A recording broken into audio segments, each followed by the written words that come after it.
pleasure to be here tonight. Thank you so much for the opportunity.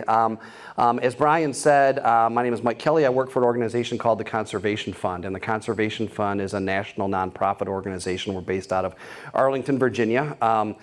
Probably 90% of the work that we do across the country is real estate related, meaning we often are a middleman in the purchase and acquisition of properties for agencies such as the Department of the Interior, so the National Park Service, the Fish and Wildlife Service, and a number of other groups. And often we'll buy land and then hold it and add it to state or federal holdings. So part of my time is working on Saginaw Bay projects. The other part of my time is spent on real estate projects. So when I talk about real estate, for example, I was involved in an acquisition of some property up near Sleeping Bear Dunes. I think probably everybody in here knows where Sleeping Bear Dunes is. A piece of property went up for sale adjacent to it. The federal government didn't have the money to buy it in that year's budget. We step in, we acquire it so it doesn't get split up into smaller pieces, and then we hold on to it until the federal government allocates dollars in their budget to buy it from us, and then they add it to Sleeping Bear National Dunes, or Sleeping Bear National Lakeshore. At least historically, that's how it's worked. Going forward, it may work a little bit differently, but we'll see what happens. But like I said, the majority of our work nationally is real estate related. And then we have various projects across the country dealing with local initiatives. And one of those projects here is called the Saginaw Bay Watershed Initiative Network. And I've been involved with that project for about 25 years. And on the table, there's some propaganda for us. A couple things. One of them is our annual report for the Saginaw Bay Watershed Initiative Network. And then also there's a flyer there about the restoration project that we worked on here, as well as a sturgeon project that we're working on that you may have heard on. We're restoring lake sturgeon in the Saginaw system as well. But just to give you a little bit of background about the Saginaw Bay Watershed Initiative Network, really what that is a grant-making institution. And so we raise dollars from a variety of sources, and then we re-grant those projects throughout the Saginaw Bay Watershed. And the Saginaw Bay Watershed is an area of about 22 counties. And in the annual report, there's a map of it. It goes as far north as Tawas, as far west as almost to Big Rapids, and then as far south into Oakland County. So it's a tremendously large area.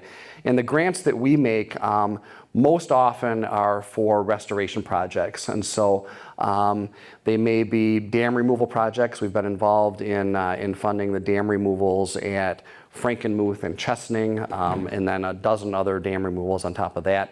Wetland restoration projects, fisheries work, and education. I mentioned the sturgeon restoration project, and we can talk a little bit later about that if you have an interest in that as well. But often the dollars that we grant are the first dollars in on a project, and groups use those dollars to match against state or federal or other philanthropic dollars to get projects done. Back about 20 years ago, we decided that we were going to get more invested in the Saginaw Bay fisheries system. And when I talk about the Saginaw Bay fisheries system, the watershed, it's about 7,000 miles of rivers and streams that drain into Saginaw Bay. And so that gives us plenty of opportunity to be involved in fisheries. But the research that we did really focused on how much money we raise every year and where do we get the most bang for the buck. And so one of those areas was dam removals, because one of the things that we found out about the Saginaw Bay fisheries population is that the majority of migratory fish, and we'll use walleye as an example, you could use sturgeon as an example too, no longer have complete access to their historical spawning areas, primarily because of dams. So we decided that if we're going to invest in fisheries, dams would be a good spot, and habitat would be another good spot. I don't know if anybody in here is a walleye fisherman out in Saginaw Bay, but Saginaw Bay, I'm a recovering walleye tournament fisherman. I used to travel all over the Midwest fishing for walleye, and Saginaw Bay is certainly among the top walleye fisheries in North America, and we're very lucky. The challenge that you have in Saginaw Bay related to the walleye fishery is that up until probably 8 years ago or so, maybe even less than that, maybe 5 years ago, the vast majority of walleye in Saginaw Bay spawn in one river. Does anybody know what river that is? The the Tittabawassee River.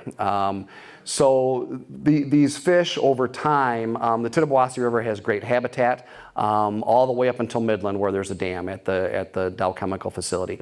The challenge with this great walleye fishery is if something happened during the spawn on the Tittabawassee River, whether that is an industrial accident or a flood during the time that fish are spawning, that can wipe out a whole year class of walleye. And when we talk about, over 80% of the walleye that are in Saginaw Bay spawning in one river, that's a big deal. And so when we started to think about what can we do to ensure that if something happened on the Tittabawassee, that wouldn't damage the population, that's where we started to think about these dam removals so that we could have runs of walleye that would go up the Flint River, up the Shiawassee River, up the Cass River.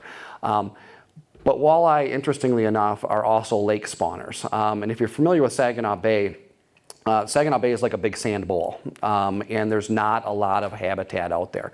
And so a few organizations, and this is a very large partnership that you'll see in the video, decided that it might be a good experiment to build a reef out in Saginaw Bay.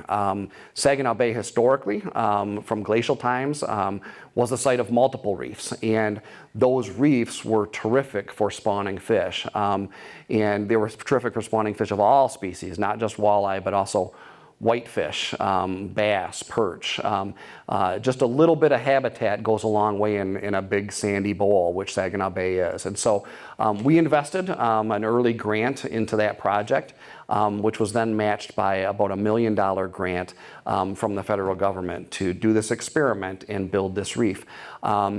We thought that it might be a good idea while we're building this reef 5 or 6 years ago now that we would do a documentary to kind of talk about or ensure that people knew what this project was and the importance of the project. It's not very often that we get $1 million in federal funding here and do a project and can't take people to see it or can't take a picture of it. And so we wanted to really document what happened. And we'll show the video and we'll talk about, after the video, kind of the current status of the reef. And the good news is it's working just the way that we thought it would. But with that, I won't talk anymore. And this is about a 15-minute documentary. I do make an appearance. I tried to get out of it, but they do interview me in a couple spots here. But the video documentary turned out really well. I actually ended up winning a few prizes at various Great Lakes movie gatherings and showings. So with that, I'll turn it over to the Coreyon documentary.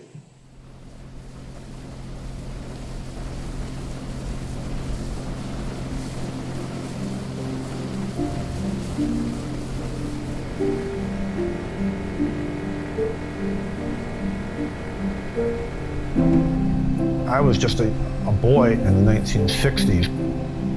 Everything I had known during that time period was riots, assassination, the Vietnam War, environmental degradation. In my short life, I really thought that the world was a place that didn't inspire much happiness or hope.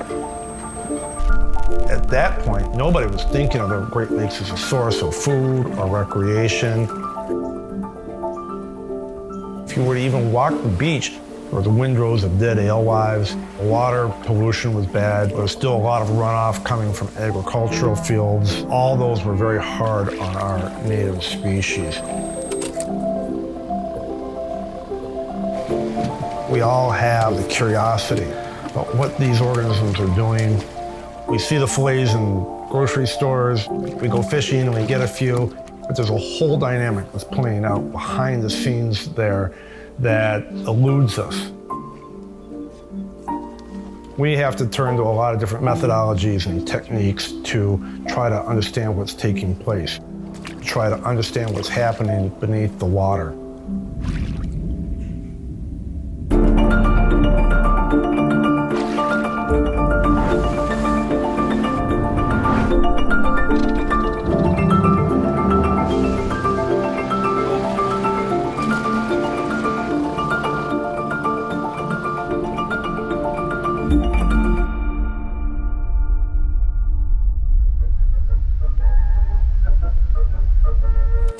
Here in Michigan, fishing is a year-round sport.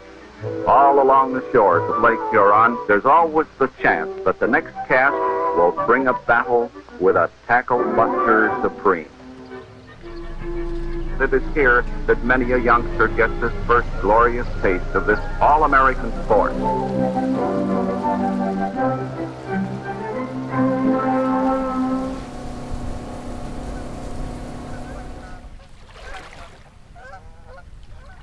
This fishery right here is very important to people around here and to the communities. You have Linwood, you have Bay City, Seaboing, Quantico, Caseville, Pinconning, Standish, All Gray. They all really count on this fishery. This is a year-round fishery that brings millions of tourism dollars to this part of the state. It's the lifeblood of this community, is this walleye fishery. I started fishing with my father when I was a young kid.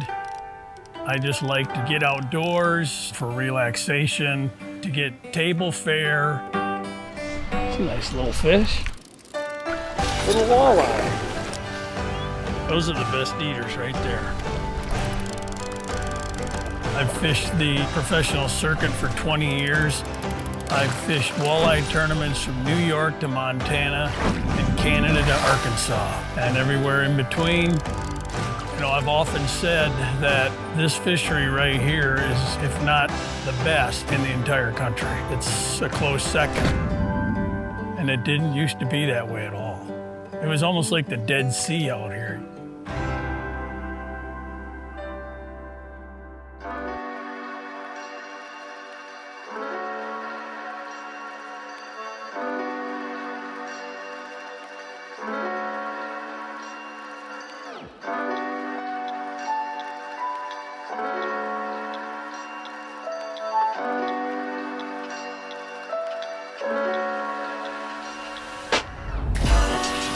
Restoring a spawning reef is really all about habitat restoration.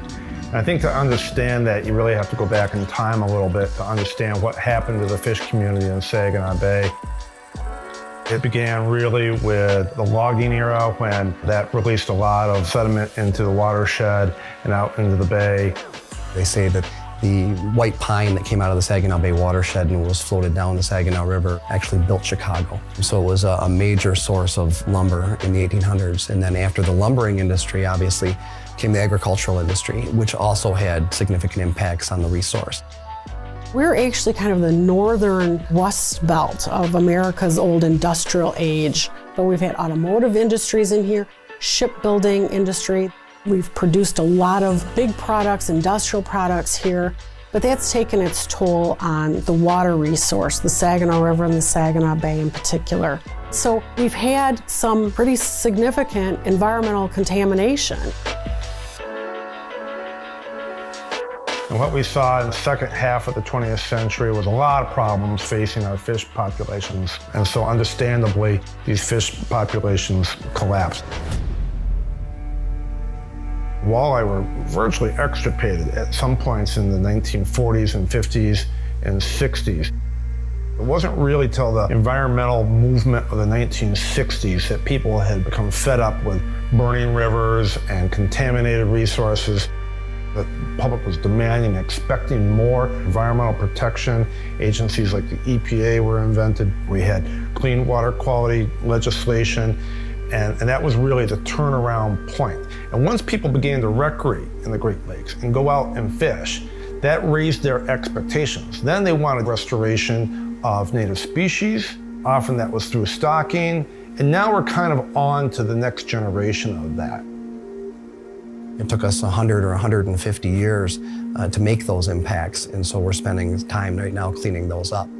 The sedimentation itself, just the simple fact that dirt is leaving the land and entering the water, is Saginaw Bay's largest pollutant. And really that's what's covered our reefs, which historically have been very productive sites for fish spawning.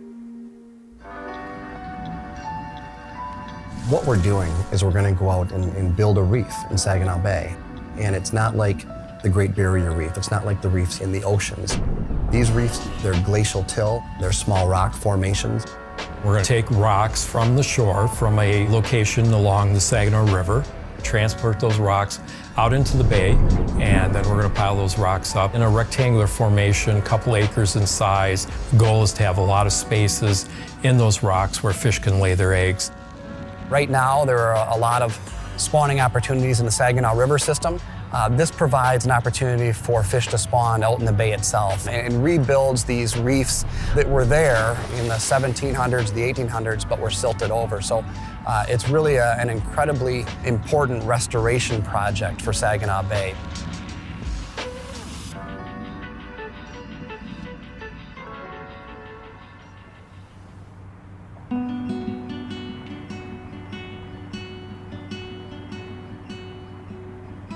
By gosh, it's been a dream of mine to get this reef put out there. It's been a dream for the county, the localities around here, everybody. This is a big deal.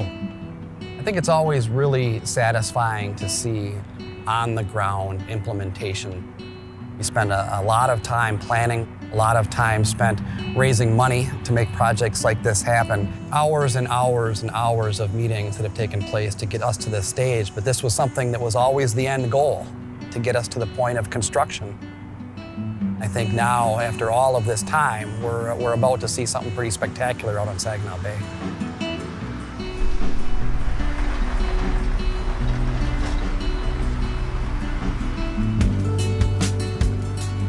It's a little more sophisticated than just going out and dumping the rock in the bay. There's a grid pattern that's been developed that the contractor has to meet. It's not a lot different than an architect putting together the plans for a building and then handing those plans off to the builder. We're looking for a specific pattern of rocks and a certain setup of rocks. Using GPS and the pusher out there, they'll be able to stay in one spot and move the rock and drop it exactly where it needs to go.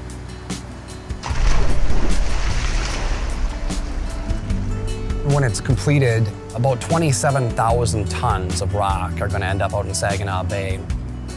It's going to take about 2 to 2.5 weeks. The construction crew is going to work 24 hours a day. So it's a big commitment by everybody involved to go out there and really get the project done in a hurry. We'll have these rocks in for the fall spawning of the whitefish. So we're going to get a chance to see the reef, how it works for whitefish right away. Then come spring, we'll have the walleyes in to see what happens. What do you think? All right. Finally.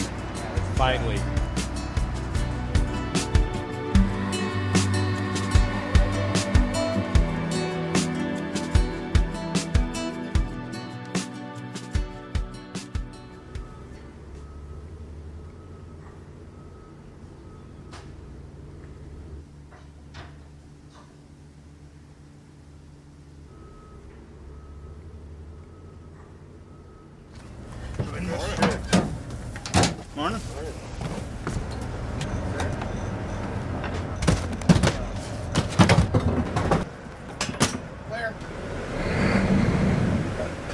The post-construction evaluation kicked off within just a matter of days of the actual construction completion.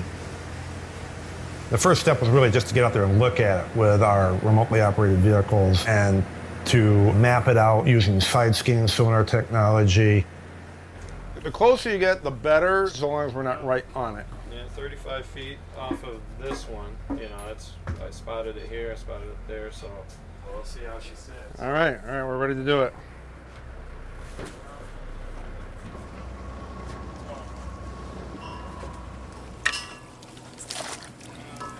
You're free. There you go. Yep, you're going kind of straight back now.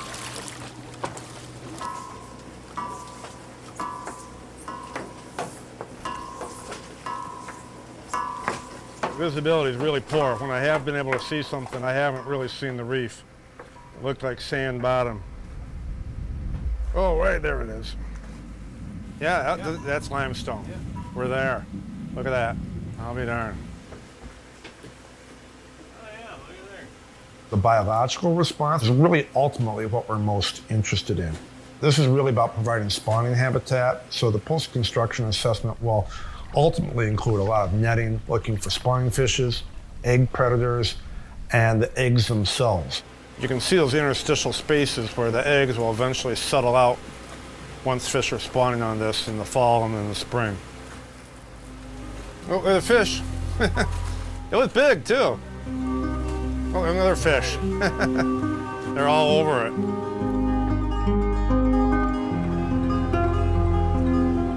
It's easy to imagine that fish are always abundant and they're always there, but that's not always the case. Fish populations, these fish communities are ever changing, and there's always potential for new invasions, new reactions, changes to climate. We have to be on top of that. We have to be in step with the changes that are taking place so that we can understand in real time what's happening and maybe even make predictions and forecasts about what's going to play out. The Great Lakes are something that are really spectacular from a global perspective. The lakes are beautiful and great to look at, but if you don't have a habitat that fish can go and spawn and hide and live, you know, how great are the Great Lakes?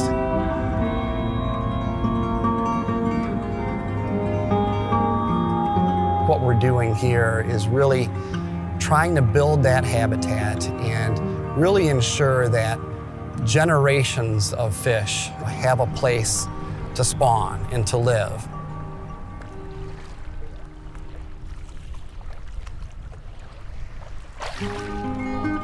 It's our responsibility to take care of Saginaw Bay, to take care of these lakes.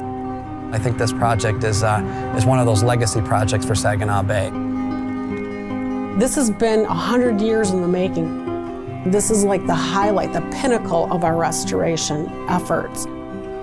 This is about healing a wound not just in the Saginaw Bay, but the Greater Lake Huron and the Great Lakes system. We created this wound. It's our obligation to help heal it and to remedy that.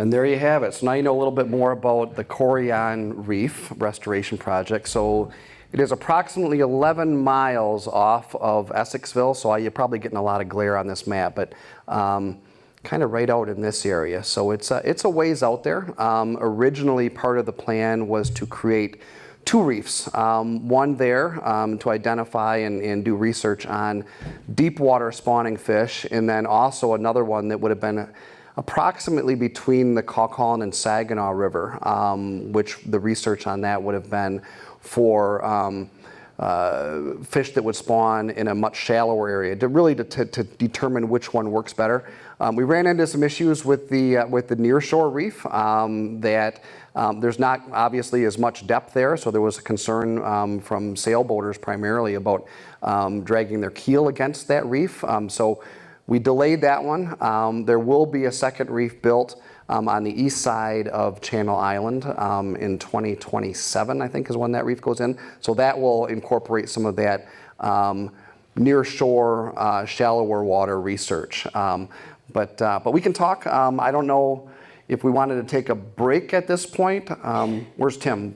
You recommend taking a break at this point? And then after break, we can come back. I'm glad to answer any questions. We can chat more about this and chat more about some of the other projects that we're involved in. Glad to answer any questions, but I did have some folks come up after the film and ask, first of all, where it is. So the reef is about 11 miles off of Essexville. So if you know where Buoy 1 is, it's almost immediately east of Buoy 1 in about 15 feet of water, depending on the year, obviously. So when it was built in about 15 or 16 feet of water. The reef itself is about 4 feet off the bottom. It's about the size of 2 football fields. So it's a fairly substantial structure out there, but relative to the rest of the bay, it's still pretty small. The other question, obviously, is okay, you spent over $1 million building this reef. Is it working? And the great news is that yes, it's working just as the researchers had anticipated it would. The primary fish species that they're finding on it, that are spawning on it, are whitefish and walleye, but it also has been, as you may know if you do any fishing on the bay or know about the ecology of the bay, it's been colonized by round goby. Goby love rocks, and they love to be places where fish are spawning because they love to eat eggs. The good news is that for the first few years of the goby's entrance into Saginaw Bay, nothing was eating them. Walleye have found them, and smallmouth bass have found them to be particularly delectable. And so walleye and bass are eating the goby out there, which has tended to keep things in check as far as the eggs. But the research is showing that everything is working just the way that folks thought it would. There is a plan, and I may have mentioned this before we started, there is a plan to have another reef constructed just to the east of what the map here is, it calls it Channel Island off the mouth of the Saginaw River. I know that there's lots of other names for that island, but that will be in shallower water and will help us determine do these reefs work better for spawning in shallow water or the deeper water? So we're looking forward to do that. That'll be a 2027 project when that reef goes in. It'll be just a little bit smaller than this one, but it'll be about the same intensity of construction that will occur. This was put in I think toward the end of July and August. This one will probably go in about that same time. So we're all looking forward to that as well. So I'm glad to answer any more questions about the Coreyon Reef Project or any other projects that we're working on. We're also involved in a sturgeon restoration project, so I'm glad to talk about that too. Go ahead. How deep is the Coreyon Reef, and how deep or shallow is the shallow one going to be? Yeah, so Coreyon Reef right now is in about 16 feet of water, and it's about 4 feet high. So there's about, depending on the year, there's going to be about 11 to 13 feet of water above the reef. The one that's behind, that's going to be to the east of Channel Island, that one will be in about 11 feet of water. So that one will, typically have 6 or 7 feet of water over it. We're conscious of recreational boaters, right? We don't want anybody to go over it and ding their prop on it, their keel on it. The good news is there's not a lot of recreational boat traffic over on the east side of that island, at least immediately. This will be very close to the island, and it will be marked. The Coreyon Reef, that reef is not marked. It's on the updated GPS maps, but you go out there, there's no buoy, there's no flag on it or anything like that because it's far enough underwater. So that's where that one will be in the approximate depth of it. Yeah, sure, go ahead. With the roughness of the bay sometimes, is there any movement of the rocks? No. I mean, the rocks have tended to stay right where we put them. And that was part of the research too. Once we put this out there, will the rocks move around? What will the circulation of the bay and storm events, how will they impact it? And no, everything seems to be staying right where it's been since 2019. So that's good news. You think the shallow ones are going to stay there too? We hope. Yeah, that's the plan anyway. We'll find out. Like I said, a lot of this is very much research based. It wouldn't surprise us if there are things that happen that we didn't expect to happen. The plan here is to do this, and if it works, take the information that we can get from that and perhaps replicate it in other parts of the bay or replicate it in other areas of the Great Lakes. So, go ahead. You may have answered it. Is it 2019 that this was done? 2019. Yep, that was when it was done. About a 6-year, 5-year. Yeah, that's kind of that's where we're at now. It's consistently being monitored, and so and will be, you know, for the foreseeable future. Yeah, so the construction was 2019. The discussion of this project, you know, dates back to 2006 or 2007. It just took a long time. There was a lot of research that was done. You know, the other, as you saw in the documentary, that, you know, these reefs that were originally out here were silted over largely from sediment coming out of the Saginaw River. You know, one of the things that we didn't want to do is create a reef out there and see that gets silted over as well. The good news is there's substantially less sediment coming out of the Saginaw River now than there was, you know, 20, 30, 100 years ago. And so the where we're at on the Coreyon Reef out here, we haven't had any silt cover any of it up yet, and we'll see what happens as you get closer to the bay. You know, the circulation of the bay is kind of counterclockwise, so as materials come out of the Saginaw River, they tend to go this direction, but they seem to be kind of dropping out most of the time, you know, closer to shore than they did in the past. So. You kind of just answered my question, because I was going to ask about the failures of the dams on the Tenwasi and what that did. Yeah, so I mean, we were all very concerned about that, because I think if you went back and looked at any of the satellite images, you know, after those dams failed, I mean, it was just an unbelievable plume of sediment that went out into the bay and went far out into the bay. A pretty unique circumstance there. I mean, obviously that we hope nobody will ever see again. But yeah, the sediment that did come out of it was substantial. The good news is that it tended to go this way just because of weather events. So none of it covered up Coreyon Reef. You know, a lot of people had their fingers crossed on that one. So no, as of yet, Coreyon looks just like it did when it was put in 2019. Brought up an interesting thing with that side scanner. Have they indicated of any holes they found out in the bay? Now, I do a lot of maritime research, and I know there's a number of holes out there. Would they record that, or if they found it, or they just ignore it? Yeah, I don't know. The DNR, both the DNR and the EPA have been out there with side scan sonar, and I would anticipate that they would let us know if they did find any hulls out there. As of yet, I hadn't heard any. I think that they would let folks know, just, you know, whether they were a recreational issue or you know, just to, you know, there could be hulls out there that people just didn't know were out there. So yeah, they find occasional, you know, odd things out there, but no hulls. Tim. Mike, can you talk a little bit about the fishing tournament that was here this year, the economic impact downtown? I work downtown. We were shocked by how many people were associated with that tournament. Yeah. And are there any tournaments coming up? Yeah, so that's a great question, Tim. And I was involved, along with some city leaders and some folks from the Convention and Visitors Bureau, in something last year called the Bay City Bass Fishing Series, which was a series of professional events that came to Bay City. I grew up on Saginaw Bay, being a perch fisherman and a walleye fisherman. The number of bass in the bass fishing in Saginaw Bay has kind of been in the background compared to these other recreational sports fish.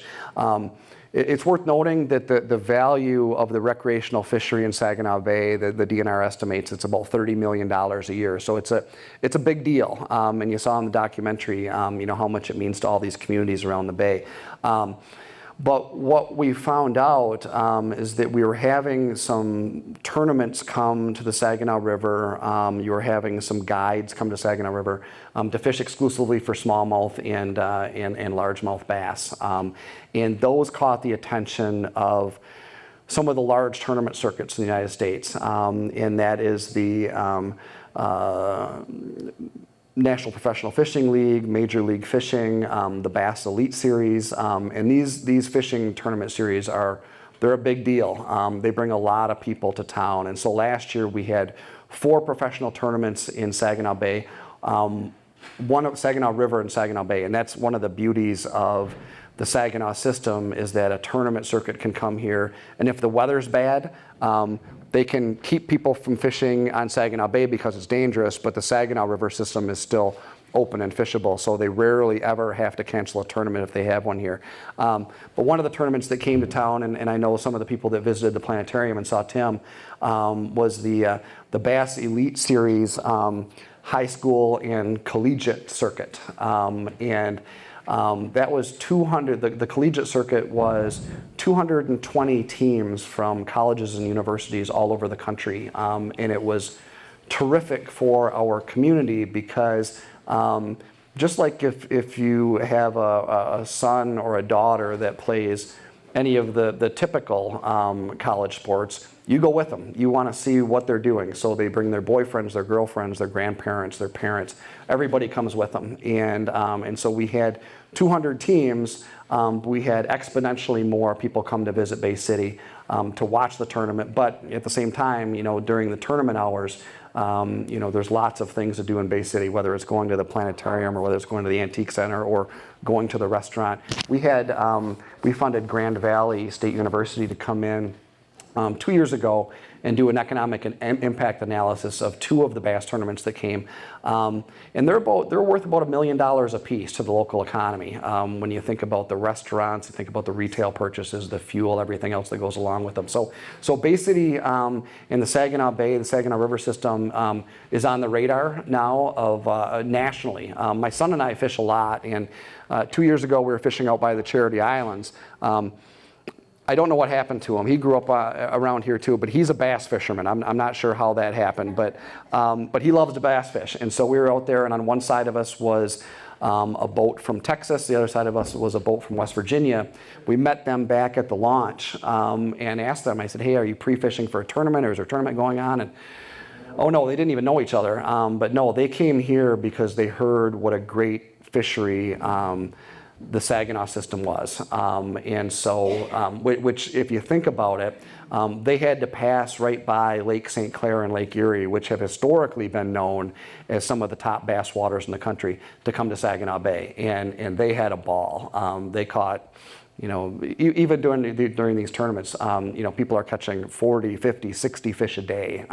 So it's competing with some of the greatest bass fisheries in the United States. And so this year, in August, we have Major League Fishing, which is coming back, and that's also televised on the Discovery Channel. But in September, we have a tournament that's sponsored by Skeeter Boats. Skeeter makes walleye and bass boats. And to give you a sense, these boats that people are bringing here to fish for bass, I mean, these are $150,000 boats being pulled by $100,000 3/4 ton trucks. I mean, so these folks that are coming here have money to spend, and they're willing to do it. But the tournament that's going to occur in Skeeter in September is the Skeeter Boats Factory Tournament. You have to be a Skeeter boat owner. They're expecting 200 anglers to come for that, and you can fish for walleye or bass. And so that's going to be a great tournament. The funny thing, I was talking to my wife the other night. These bass tournaments are interesting because you come to the weigh-in, they weigh in their fish, and then they release the fish. So sometimes I feel like we're pulling something over on them. It's like going somewhere and paying to pick apples in an orchard and then leaving the apples sit on the counter and then walk away. So these people come here, they catch the fish, they spend their money, and then they leave the fish here, which is a great deal for Bay City in this community. So, any other questions? You talk about all these tournaments. Those cormorants, are they doing a lot of damage, or are you allowed to say?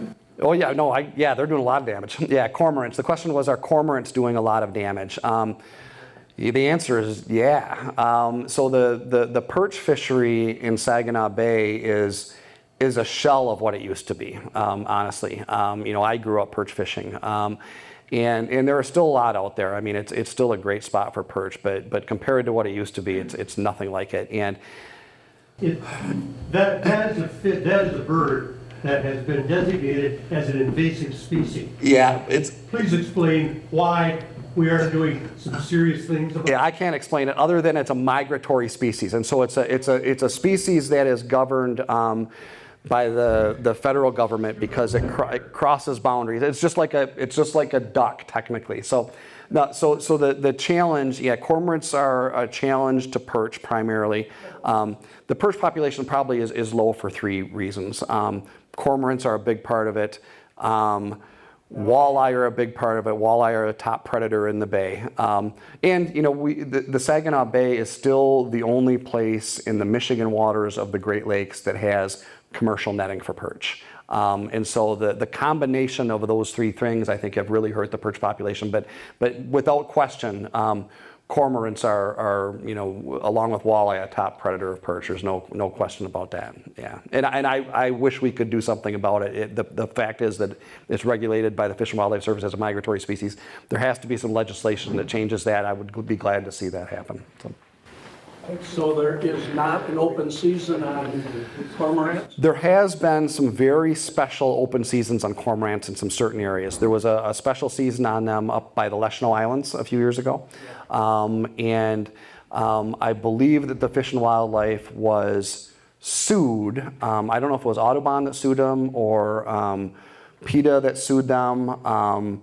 And there was a stay put on it, and there hasn't been a season since. And so there's a legal battle over whether or not there can be another season on them or not. So. Yeah, because I heard, well, I was up to Leschenault's different times, and they said that it's like perch almost non-existent. They're gone. And the Leschenault's used to be a great place for perch. One of the best places in the Great Lakes. Yeah, absolutely. So, any other questions? This documentary, you can find it if you go to Google and just type in Coreyon documentary. It'll come up on one of probably 3 different sites. The Conservation Fund is the one that hosts the main site, but it's in a couple different places. We're also involved in a sturgeon restoration project that's also coincidentally been going on since about 2019. There's an ongoing documentary by the same outfit that did this one being produced about the return of sturgeon to the Saginaw River system. And that'll be done at the end of 2025. So I would be happy to come back and show the next documentary that comes about the sturgeon restoration project. So thank you for the opportunity to be here tonight.